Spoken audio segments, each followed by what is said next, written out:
In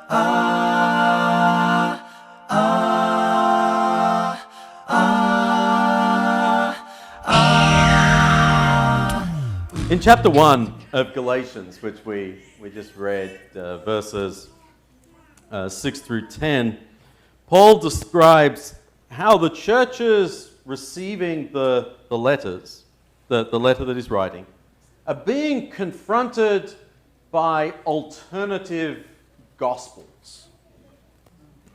Alternative gospels. In verse 8 he says, I have a slide, even if we or an angel from heaven should preach a gospel other than the one we preach to you, let them be under God's curse. Okay, that'll get your attention, won't it? How do I make sure that I'm not under God's curse? That sounds like a bad thing to be under. Right? Getting our gospel correct is pretty important. And so here's what we'll be discussing in the weeks ahead. Each of these is different elements of the gospel as presented in the New Testament. That list may look a little unfamiliar to you because in my experience over the years I've noticed that many people tend to define the gospel as hear, believe, repent, confess, and be baptized to be saved. And we often point to the Apostle Peter's sermon in Acts chapter 2 as the first great gospel presentation, which resulted in around 3,000 baptisms. But baptism isn't the gospel. The Apostle Paul describes the gospel in 1 Corinthians chapter 15, describes or summarizes. And we start reading here at verse 1.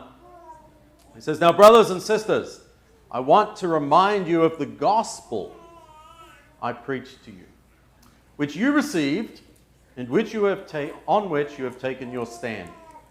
By this gospel you are saved, if you hold firmly to the word I preached to you. Otherwise you have believed in vain. For what I received, I passed on to you as of first importance, that Christ died for our sins, according to the Scriptures, that he was buried, that he was raised on the third day, according to the Scriptures, and that he appeared to Cephas and then to the 12. That is, in this situation, is Paul's summary of the gospel. Christ died for our sins according to the Scriptures, buried, raised on the third day according to the Scriptures, and that he appeared to Cephas and then to the 12.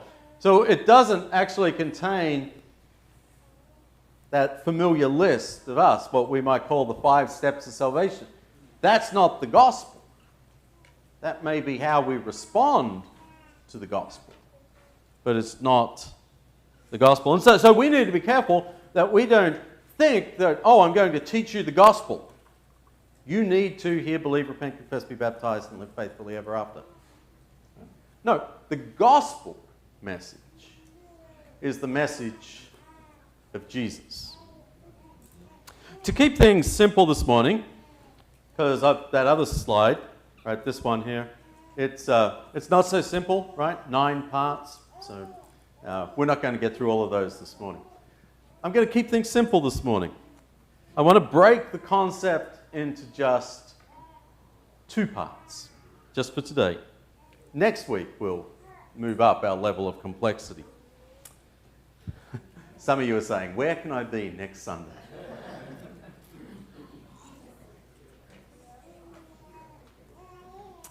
All right. The word gospel is not really an English word, but it has its meaning, if we were to put it into English, is good news. Good news. And so these are the 2 parts. The first part is that the gospel is news.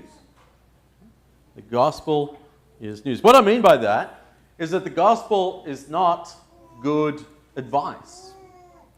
It's not good instructions. It's not good feelings, good relationships. It's not good anything. It's good news. Okay? And that news is Jesus. Because when we say something is news, we mean that it's something that is real. It's an event. It's a real thing. You don't expect to turn on the news at night and have somebody read you a Harry Potter book, do you? Right? You're not there for Harry Potter or for whatever the latest Transformers or whatever it might be. You're there for the news. You want to know something that really happened, not the imagination of someone else's mind. And so when we say that we talk about the gospel, we talk about good news, we're talking about things that are real. Not even like advice. It can be real good, but it's advice. It's an idea. It's a concept. And sometimes I think it's, and I can be guilty of this, we turn our faith, our Christianity into ideas, into thoughts, into concepts, into values. And they're all important. But when we talk about the gospel, we're not just talking about ideas.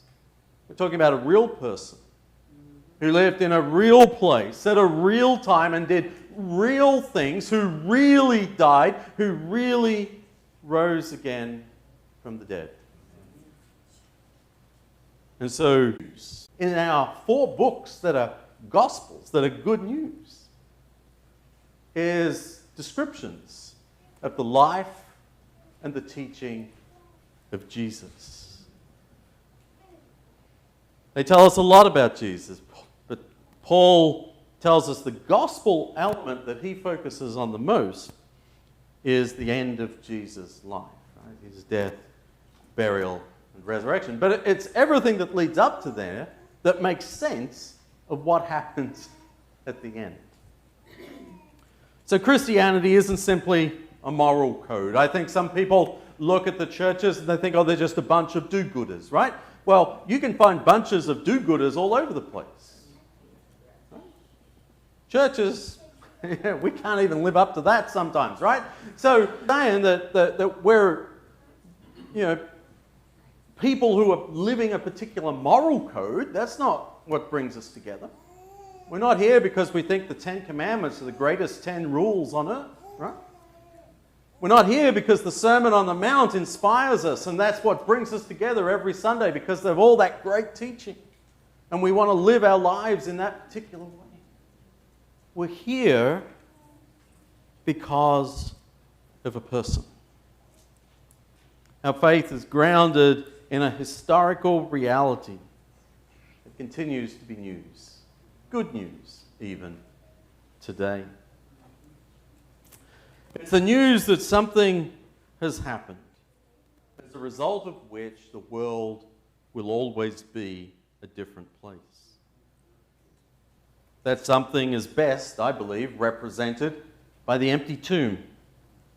Jesus was killed, as millions of people have been through time, but he's alive. His body was resuscitated, and then it was transformed before he ascended to the throne room of God. Now, news comes in different shapes and sizes. There's a good chance that there are people that don't know what this image is. There's a good chance that you get your news in a different way from the way your parents got their news. Okay? There's a good chance that you get your news in a different way from the way you got your news 20 years ago. Okay? So we can get news in all sorts of different ways. There's a lot of variety about it. It's not always relevant to everyone, and we don't always have the same opinion about it, do we? So for instance, if I offer you a job that pays $15 an hour, and you have a job that already pays you $20 an hour, then that's news. It's a real offer, but it's not really good news for you, right? I mean, you'd be working for me, that should be worth something, but maybe not $5 an hour. In contrast, if you've been unemployed for 6 months, your check account is empty, you're about to default on your mortgage, your car has just been repossessed, and I offer you a job for $15 an hour, it's good news, right? And so our circumstances often determine whether the news we're hearing is just news or if it's good news. The significance of the news depends on the bigger picture. One of the things that's easy to miss in 1 Corinthians chapter 15, which I had on the screen earlier in verse 3, oh, here it is that as a Jew, when Paul talks of Christ, he's not using it as a proper name like George. He's describing a position, the Messiah. The gospel begins with the Messiah, the anointed one who would rescue Israel and save the world. And that is the great news. The Messiah has arrived. That's where we probably just skimmed over that, right? We just thought, oh yeah, Jesus has come and Jesus is going to die. But here, if you were a Jew hearing that, you're saying, hey, the Messiah. You go, whoa, we've been talking about the Messiah for centuries. Are you saying he's really here? And there would be an extent to which some of us, if we were able to find definitive evidence that the Yeti existed, right? That there would have been people in Jesus' day that said, oh yeah, there's as much chance of us finding the Yeti as there is of the Messiah ever coming. And we would laugh and we'd say, well, the Yeti's not real. There were people who would laugh and say, yeah, the Messiah's not real. How long have we been talking about the Messiah? They've been talking about the Messiah longer than we've been talking about the Yeti. And so when Paul says the good news is the Messiah, if he's speaking to a Jewish audience, he has their attention. But the very next words are puzzling as they say that the Messiah died, right? The Messiah died for our sins. That's going to raise some questions now, isn't it? You build me up, you get me all excited about the Messiah, and now you tell me he's dead before I've even met him. That he was buried, and then look what happens next. He was raised again on the third day. Right? If the Messiah was dead, but now he's alive, I want to hear more about that. And you know, funny thing is, that's exactly what Paul goes on to talk about in the rest of that chapter. You see, Paul's summary of the gospel kind of fits the occasion of what it is that he's teaching.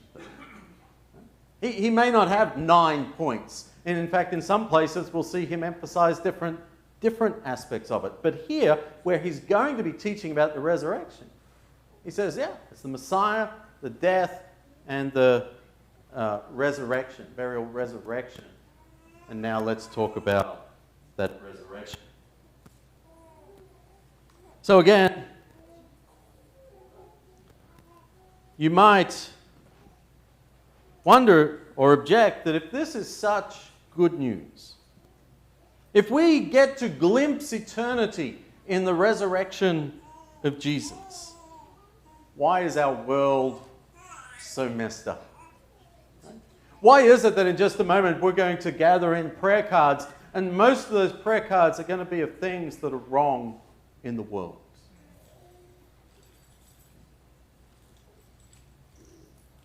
And so, as we sit here and we're talking about good news, and we're talking about gospel, and we're talking about the Messiah and victory and glimpsing eternity through Jesus' resurrection, and yet we're also dealing with the loss of loved ones. We're dealing with the struggles to get out of bed in the morning as our bodies decay. We're talking about behavior and things that we see going on all around us. Why is our world so messed up? And one reason you might ask this is because Christians have typically described the gospel as a means of escaping earth. The good news is that we can escape all this terrible stuff and that we can go to heaven. And bad luck to those left behind. They had their chance. And so in this way, we reconcile the suffering we see as something to be escaped from at the end of our life, and we just have to endure and live with it until then.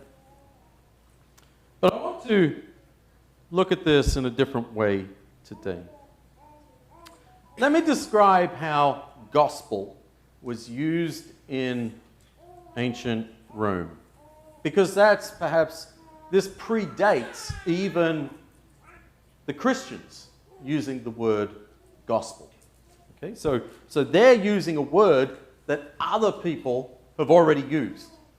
And so when they're saying, when the Christian says gospel, it's already got a meaning. Okay? And that meaning is associated with the Roman emperors. And so Julius Caesar, you may know, is the first real emperor of the Roman Empire. And after he was assassinated, we have this civil war that breaks out because everybody wants to be emperor. And this is like a moment in a lifetime. And so there are two main generals that each have armies behind them that go to war. And the first of those is Julius Caesar's adopted son. His name is Octavian. There will be a quiz on the way out. Okay? And Julius's adopted son, Octavian, and his friend, Mark Antony. You may have heard of Mark Antony before. So with the support of Cleopatra, Queen of Egypt, Mark Antony gathers an army. And he gets a lot of support, not just from Egypt, but from the region we call, the Middle East today. For instance, Herod the Great, who was Herod when Jesus was born, he threw his lot in with Mark Antony and Cleopatra. And so they have this formidable, military force. However, Octavian ultimately defeats Mark Antony in a major sea battle north of Egypt on the Mediterranean Sea on the 2nd of September, 31 BC. So just 30 years before the birth of Jesus. Mark Antony and Cleopatra famously flee to Egypt, where they take their own lives. And so the outcome of this battle was certainly news. Whether it was gospel or not depended on your perspective, didn't it? It could be gospel or it could be fear-inducing news, depending on which general you had supported to this point.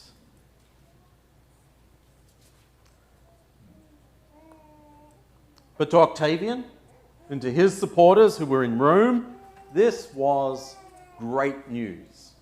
Rome would be celebrating when they hear the news, okay? Because you have Octavian in Rome and you have Mark Antony and Cleopatra in Egypt. Peace is at hand. The war is over. Mark Antony has been defeated. He and Cleopatra have taken their lives. In fact, the phrase good news becomes a slogan for Octavian as he continues his emperorship.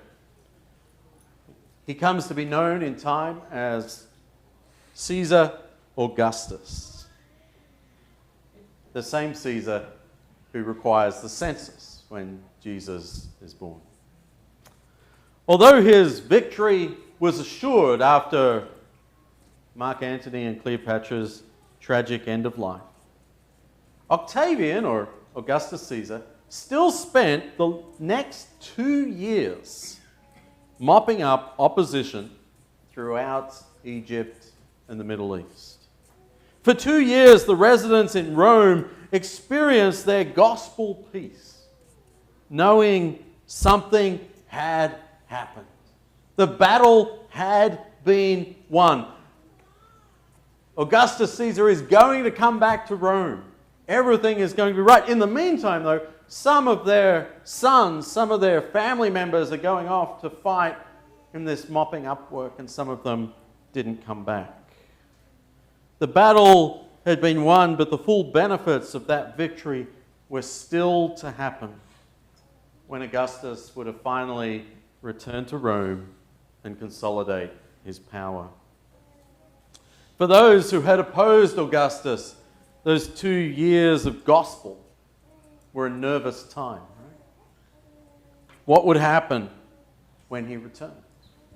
Herod the Great, for instance, rushed out to meet him, and I think perhaps Augustus just couldn't be bothered having another fight with him. And so Herod the Great, he makes this promise. He was a silver-tongued politician, if nothing else. And he says, hey, I was super loyal to Mark Antony. And you're expecting like, okay, off with his head. He says, but I'll be just as loyal to you, you know, and probably pay you money and different things as well. I'll be just as loyal to you going forward now that you've won. And apparently that got the job done. And so Caesar Augustus held him to his word and allowed him to be king of Judea, that area around Jerusalem. And so the nervous time for Herod the Great became good news. Herod the Great kept his throne. No doubt there were some that simply fled, hoping to find shelter elsewhere, hoping to find a place of safety. They experienced the stability of the empire, but lived with fear of retribution. So they could flee to the remote parts of the empire. They could experience the peace. They weren't under threat of all the time. Rome's enemies had been conquered. But even though they were living and experiencing the peace, personally, they were still in fear of retribution. And somebody might tell Caesar, hey, remember that guy that attacked you? I know where he's living. Even those who'd supported Augustus continued to lose loved ones or property in those ongoing skirmishes. The victory was won, but it was not yet complete. And so that was the understanding of gospel, right? They understood that gospel happened in that sea battle. When Caesar Augustus defeats Mark Antony, they've won. Great news, good news, gospel, right? But for the next 2 years, there's still all this conflict, still this hurt, still this destruction that's going on. And likewise, we live in the in-between. We live in the good news space. The gospel between already and not yet. There's a famous sermon by Tony Campolo, and if you want to look it up on YouTube, you can. It's called "It's Friday, but Sunday's Coming." It's an Easter sermon, and it's a powerful message, as he just sort of lays out that the apostles on Friday, Jesus was dead, but Sunday's coming. And how then he relates it to our lives, and how, you know, we find ourselves in difficult situations that are like Friday, but our Sunday's coming. And he does it with a lot of charisma and does a tremendous job. But it's not quite accurate. You see, the apostles lived on Friday. But on Friday and on Saturday, they didn't know if Sunday was coming. You see? It's true, Sunday was coming, but they didn't know that Sunday was coming. They didn't expect the resurrection. They weren't looking for an empty tomb. They went there to prepare a body that was still there. All they knew on Friday and Saturday was the darkness and the despair of Friday and Saturday, of a world, of a life without Jesus. On those 2 days, they didn't have any gospel. But we have gospel. We live not on Friday and Saturday.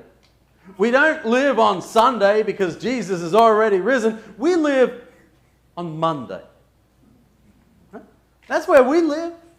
We live on Monday because we can look back and we know what happens on Friday. We know what Friday feels like in so many areas of our lives. We know what Saturday feels like, where we wonder if God's paying any attention to us and knows what's going on in our lives. And we look back and we know what happened on Sunday and we know the hope that comes with it, but we're not experiencing that right now because we still feel an awful lot of Saturday leaking into our Sunday, and here we are on Monday. And sometimes it's here we are on Thursday because we've been in this place for a long time. And we're here on Thursday and we know what happened on Friday. We know what happened on Saturday. We know what happened on Sunday, and we're just waiting. And we're saying, how long am I going to be waiting? Because we have gospel. Right? We have gospel. We know what Jesus did. And we know what He's going to do. But we don't know when He's going to do it. We don't know when He's going to do it in our lives. We don't know when He's going to do it in the lives of our loved ones. And we don't know when He's going to do it in the life of the church or the life of the world. But we know that He's going to do it. We know that the battle has been won. Death has been defeated. But we live on Monday, waiting for whatever the end of the week is going to be. And we have a confident hope that God is still at work on Monday. Something has happened. The tomb is empty. And because of this, we believe something will happen. And this is our good news.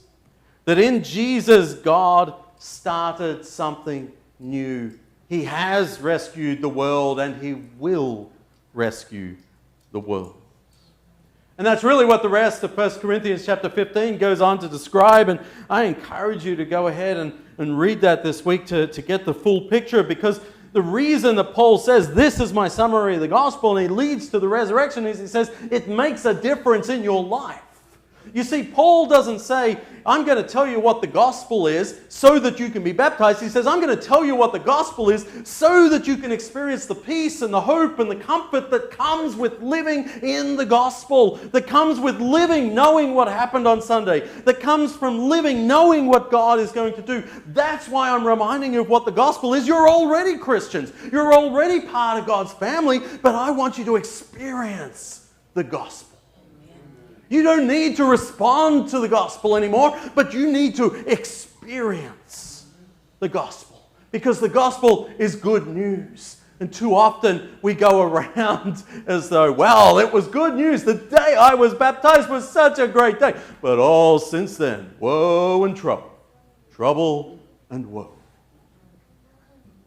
But no, we live in good news. We live in hope of the resurrection. I want to leave you today with the words that Paul used to open his letter to the Romans. For I am not the least bit embarrassed about the gospel. I won't shy away from it, because it is God's power to save every person who believes. First the Jew, and then the non-Jew. So whoever you are today, I want to encourage you that the gospel is the power to save you. That everything that Jesus did is done for the benefit of you and I.